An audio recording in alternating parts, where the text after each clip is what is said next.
Anunciado a dos invitados para comentar este anuncio que ha hecho Valdemar Cerrón. Está Ismael Benavides, repito, exministro de Economía y Agricultura, y Ana María Choquehuanca, presidente de la Asociación de Pymes. Quería plantearles la pregunta a ustedes: ¿cuál es el análisis que hacen o la motivación que ven detrás de un anuncio que ha recibido tantos cuestionamientos y que tiene muchísimas críticas? ¿Por qué? ¿Qué hay en el fondo de un anuncio de esta naturaleza? Señor Benavides, empezaría con usted. Bueno, es algo que plantearon desde el comienzo, totalmente errados, de cambiar la Constitución para volverla una Constitución estatista, una Constitución en la cual se permitía una reelección indefinida del presidente y una Constitución en la cual se concentraría el poder de tal forma que el Estado pues pretenda manejar todo. Y sabemos dónde ha llevado eso. Así que creo que el presidente ha mentido reiteradamente diciendo que no va a cambiar y ahora ha desembocado en esto. Ana María. Bueno, a nosotros nos da la sensación de que no tenemos presidente, porque quien está decidiendo todo son los hermanos Cerrón. O sea, este dúo que lo único que hace es provocar situaciones nefastas, situaciones que perjudican tanto a la población peruana. Yo no sé si ellos en este momento, por ejemplo, no sé qué dice el presidente Castillo, pero va a pasar el Estado, digamos, tiene como prioridad administrar grifos, refinerías, en lugar de dar una buena educación, en lugar de pensar en el acceso de todos los peruanos a la salud pública. Ya han habido, esta situación ya la hemos vivido, las colas, las carencias, la hiperinflación, porque esto dio lugar a la hiperinflación que vino después. Pero sin embargo, no se está pensando en la población. Este señor está trasnochado, el señor Cerrón del Congreso. Claro, y el otro también, los dos. Y le hacen un daño tan grande al país. ¿Es que acaso no piensan en nosotros? Nosotros constituimos más del 99% de unidades productivas y de servicio en el país, me refiero a las pymes, La posición las micro que y usted pequeñas tiene empresas. es la posición del conjunto de las pymes, por supuesto, que usted representa. Claro, porque somos los más golpeados, o sea, no necesitamos estar en una asociación o en la otra cuando somos pymes. La pymes une en el país y nosotros todos pasamos por una situación terrible. ¿Cómo están ahora? Quiebras, cierres de empresas, con la pandemia. ¿Cuál es la situación ahora? La situación ahora es... ¿Cuántas podría usted hablar de una cantidad de cierres, de un porcentaje que se haya reducido, de trabajadores, por ejemplo, números? ¿Cómo traducir eso? Dentro de todo el espacio que nosotros ocupamos aquí, por ejemplo, hablemos de un sector tan golpeado como el turismo, los restaurantes. 40.000 que se cerraron, 102.000 que quedan y por ahí van. Y con toda la situación que han creado con esto del cierre de carreteras, impedir que el turismo poder fortalecerse otra vez, no hay. Nosotros tenemos 1.300.000, si mal no recuerdo, de trabajadores que salieron de las empresas, de las pequeñas empresas. Y lo que es peor, en este momento, el Código del Trabajo, para nosotros, o sea, el incremento de la remuneración mínima vital, ya fue un golpe. Y eso fue la prepotencia y la arrogancia de la ministra de Trabajo, porque ella lo generó y ella lo promovió. Tenía la ley de tercerización, las empresas que se especializaron para tercerizar con las mineras, ¿dónde quedan? Pero en este momento, mire, el colmo, o sea, no sé en qué país viven. ¿Cómo es que el Código del Trabajo va a permitir que en una empresa donde hay 10 trabajadores se puede dar pase a un sindicato? A un sindicato, o sea, sí, se ha discutido mucho sobre este nuevo código laboral. Quería preguntar de nuevo al señor Benavides sobre lo que está ocurriendo en el gabinete. Oscar Graham se abstuvo, evidentemente está en contra, si no hubiese firmado ese proyecto. Usted ha sido ministro de Economía, ¿cuál es el rol que el MEF debería desempeñar en esto? Bueno, el MEF tiene un rol preponderante porque esto afecta en primer lugar la confianza, genera incertidumbre y hemos visto el día de ayer el dólar subió ¿Y usted diría que la subida del dólar tiene que ver directamente con este anuncio? Por supuesto, por supuesto. El Banco Central ha gastado 240 millones de dólares para mantener el tipo de cambio el día de ayer. No sé cuánto habrá gastado el día de hoy, pero ese es directamente el costo de Castillo. Entonces, yo creo que el ministro de Economía tiene que asumir posiciones definitorias. Esto de abstenerse me parece una posición débil. Yo creo que el ministro de Economía tiene que manifestar su disconformidad, como lo ha hecho absteniéndose, pero hacerlo públicamente claramente, de pronto. ¿no? Hemos visto en otras situaciones y en otros gobiernos que los ministros de Economía se han pronunciado y han, digamos, dicho públicamente cuál es su posición y por qué no están de acuerdo con tal o cual decisión en el Consejo. Así es, así es. Yo creo que es fundamental. De todas maneras, todo el mundo presume que el ministro no está de acuerdo, pero debería hacerlo público y creo que eso generaría, primero, que más gente se ponga a pensar sobre el tema y segundo, que el propio presidente pues de repente dé marcha atrás. Pero si no, tendría que renunciar. Tendría que renunciar. Tendría que renunciar. Por no estar de acuerdo, porque es una línea de una política general, digamos, de este gobierno, ¿no? Estábamos conversando antes de ir al aire con nuestros invitados y hablábamos, por ejemplo, de lo que está haciendo el presidente Castillo, que anunció ya otro Consejo de Ministros descentralizado. Existe la sospecha, quizá yo me equivoque, pero la sospecha de que el presidente está recorriendo regiones buscando apoyo, ese apoyo que no se consiguió a través de la recolección de firmas. Yo no sé qué es lo que piensan ustedes sobre estos recorridos que hace el presidente cuando hay temas en su despacho aquí en Lima que todavía no se solucionan. Ana María. Son recorridos, claramente, son recorridos de tinte político que van tras el objetivo de lo que ellos persiguen. La nueva constitución, la firma. No la obtienen. Yo sinceramente no creo que esta se pueda dar en el Congreso. Pero se puede criticar que el presidente vaya a los lugares, vaya a Cusco, vaya mañana al Braem, vaya la señora vicepresidenta a Iquitos para recoger lo que él dice son las demandas de la población. Pero ¿por qué con un gabinete de ministros descentralizado? ¿Qué soluciones trae de cada región? Lo único que están haciendo es incurrir en gastos que es el erario nacional, que son nuestros impuestos. ¿Cuánto cuesta un Consejo de Ministros descentralizado? Yo no tengo ni idea si solamente de un ministro que va con sus avanzadas, que va con sus asesores, que va con todo, imagínese, con todo el gabinete. Y saquemos la cuenta por cada viaje.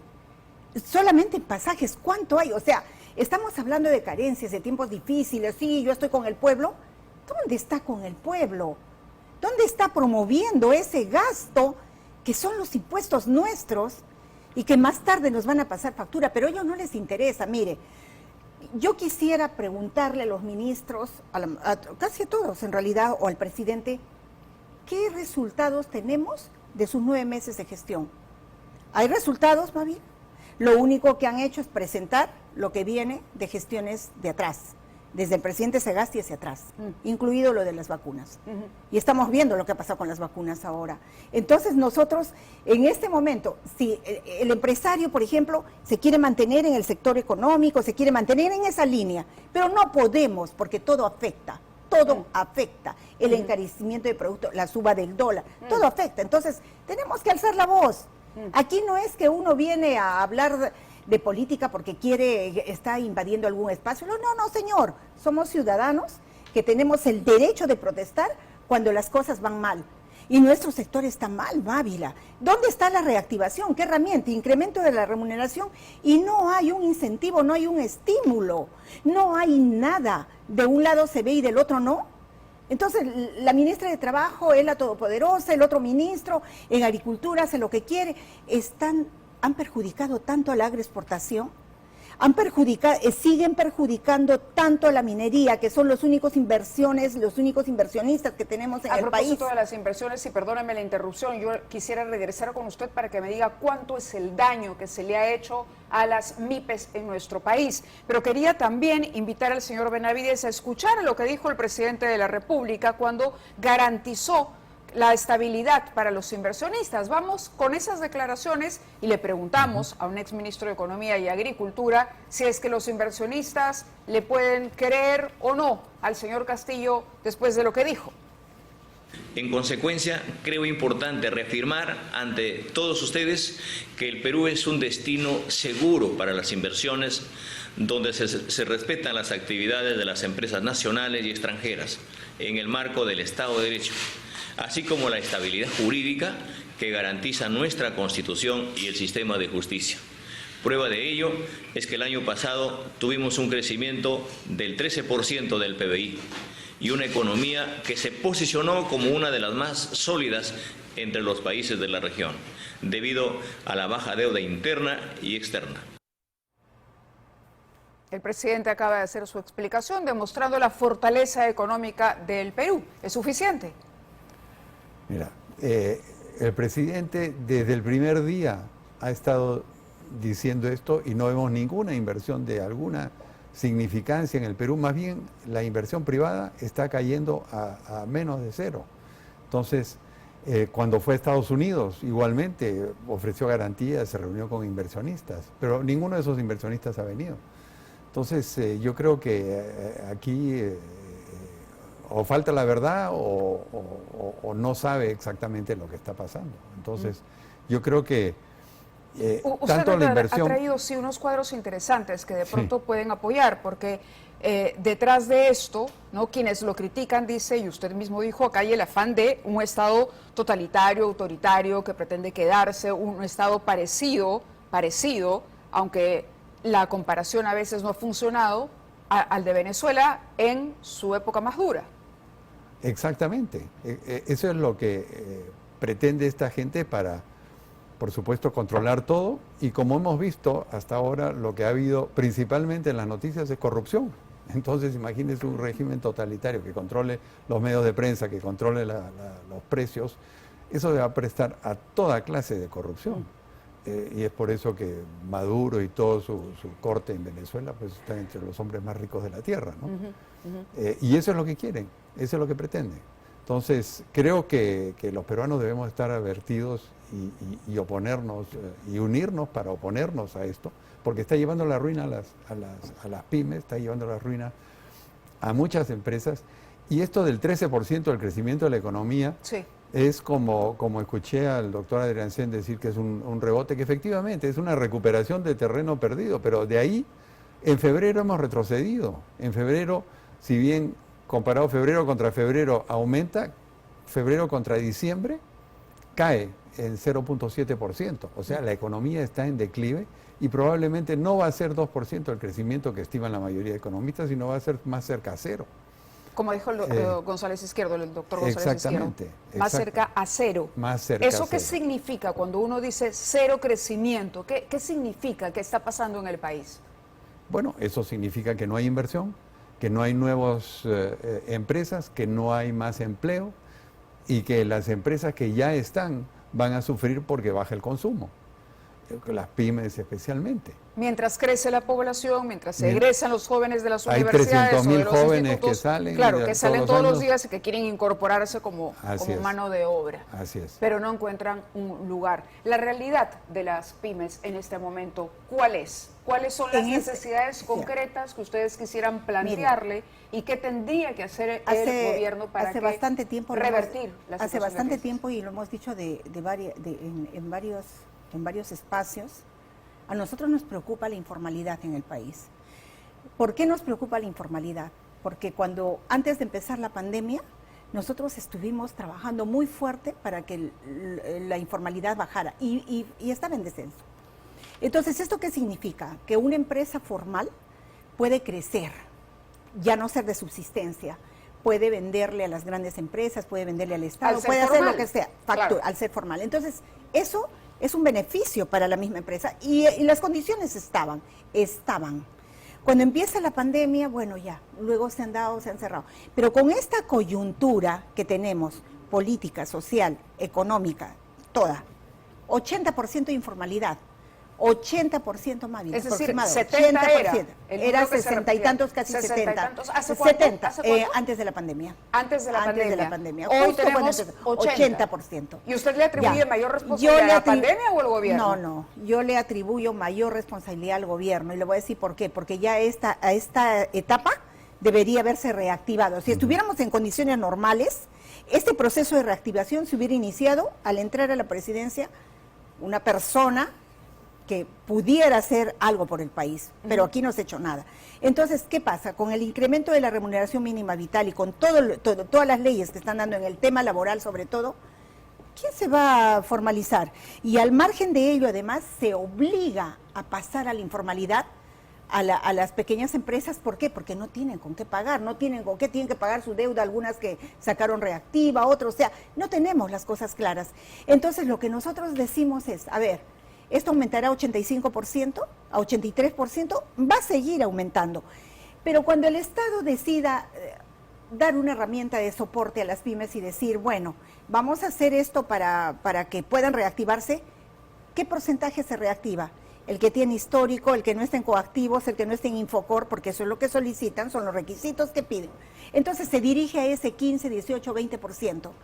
Y el 80% se va a quedar rezagado, va a ir a incrementar el porcentaje de pobreza, de extrema pobreza, van a seguir deambulantes en las calles. ¿En qué se va a convertir el país? Y todavía hablan con la boca suelta de que el Estado quiere ser el gran empresario, la más grande empresa pública del país, e invadir los espacios donde los inversionistas privados compiten entre sí, con las mejores condiciones del Estado para destruir lo que toquen. Las 200 empresas que se crearon estatales en el año 80, ahora tenemos 35 en FONAFE. ¿Cómo están esas empresas? ¿Son las mejores? ¿Acaso nosotros no vimos los cambios que se generaron con las compañías de telecomunicaciones, con todo lo que pasó nuevamente al sector privado? No es difícil. El Estado gasta mucho en personal y no tiene rentabilidad nunca. Porque no le interesa, no hay dueño. Y toman decisiones equivocadas, como la refinería de Talara, que es un elefante blanco. Es que, Mávila, lo que pasa es que un empresario ve por su empresa, todos los días está enfocado, ve que tenga rentabilidad. Claro. En cambio, aquí en el Perú, y yo no sé si en otros países, la empresa pública es de nadie. Para sacar beneficios yo, ok, para contratar personal no me importa cuánto. Ahora, el gran argumento es el monopolio. El señor Aníbal Torres, la palabra favorita que tiene es monopolio. Hay que luchar contra los monopolios. Son los monopolios los que hacen que el dólar suba, hacen que todo suba de valor. En fin, son los monopolios los que tienen cautivo a este país. Bueno, ¿Cuál es la realidad de monopolios? El primer monopolio es Petroperú. Pero el Estado tiene los instrumentos justamente para cortar los abusos de las empresas. Tiene Indecopi, que justamente controla los monopolios y la posición dominante en el mercado. Bajo esta Constitución puede controlar perfectamente los monopolios. Así que lo que dice el Premier es pura politiquería y cuento. Yo creo que además, en una economía abierta como hoy día existe en el Perú, también se puede importar. Por ejemplo, hoy día importamos partes de pollo de Brasil cuando el pollo nacional está muy caro.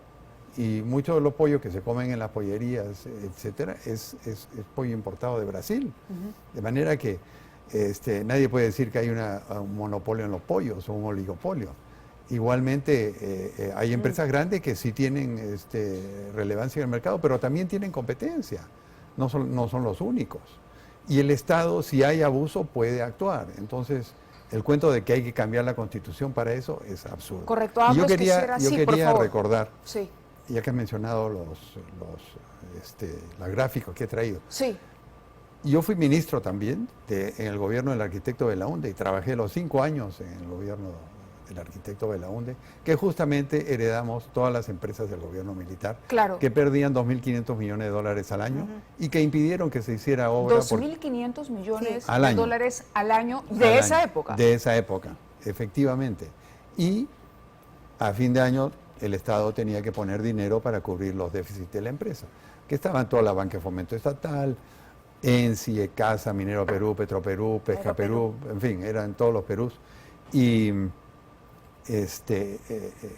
era un desastre y fijaban precios, el Estado controlaba precios. Yo recuerdo haber ido varias veces donde el arquitecto Belaúnde, presidente, y como había inflación de 100%, 120%, había que ajustar precios porque los costos no daban. Presidente, hay que subir el arroz, presidente, hay que subir el combustible, etcétera, y la verdad que era un desastre. Y el Perú llegó en esa situación, y por eso yo quería mostrar este gráfico, Ajá. a 7.000 500% de inflación. 7.500 de inflación. Esto que ven con ustedes precios así, controlados. con precios controlados. Es decir, este pico que hay ahí, En el ustedes año lo ven, 90. En el año 90. Esta era la situación al final del gobierno de Alan García, Así es, ¿correcto? El exactamente. primer gobierno de Alan García, cuando se aplicó ese control de precios. Y después, sin embargo, se aplana todo cuando Se aplana cambia, todo. cuando se produce el Exactamente, cambio constitucional. exactamente. Y ahora hay un alza de precios por un shock internacional que evidentemente ninguno puede controlar acá. Y el gobierno se está aprovechando del dolor y la preocupación de la gente que han subido los precios para justamente meter el cuento del control de precios. Yo quería mostrar también Venezuela.